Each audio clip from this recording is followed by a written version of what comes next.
It's very strange that after 20 years of competition, that the market shares of the incumbent operators, they stay very, very high. Actually, the least competition is now in the local market. I'm in contact every day with businesses, and what we see is it's very difficult for them to get offerings from more than one operator often. Competition is really necessary on the infrastructure level, and for this we need to have the right policies in place. And there are now, with the new mobile generation 5G coming up, new opportunities to enable infrastructure competition also in mobile.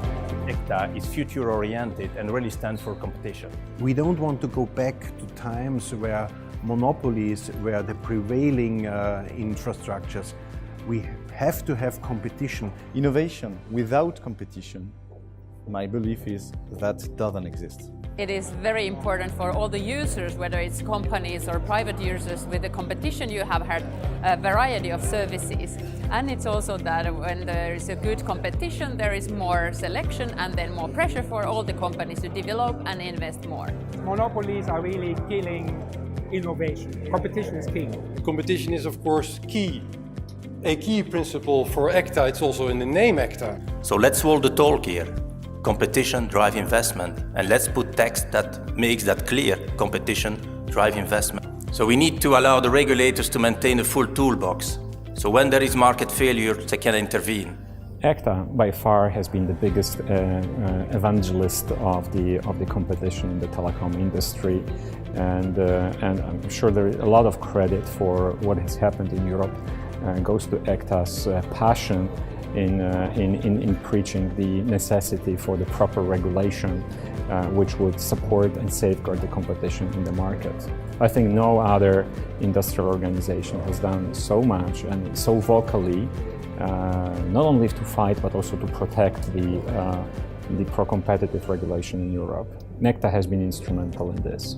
ECTA and its members are crucial players here. ECTA players, of course, enter the market by and large through access, regulated access to existing networks, but many of them in their respective markets are now key players in the build-out of new networks. There is no opposition between investment and regulation. What companies need is choice. Europe tends to underestimate the massive impact that the current regulatory framework had on the development of the telecom sector.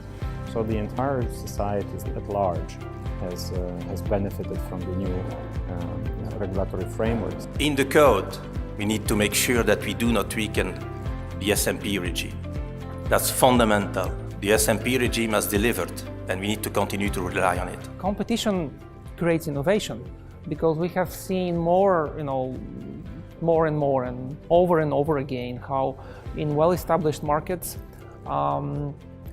it's the introduction of competition that creates the incentive of well-established companies to actually invest more, bring up new services, better prices to the market to keep up with the competition that has appeared.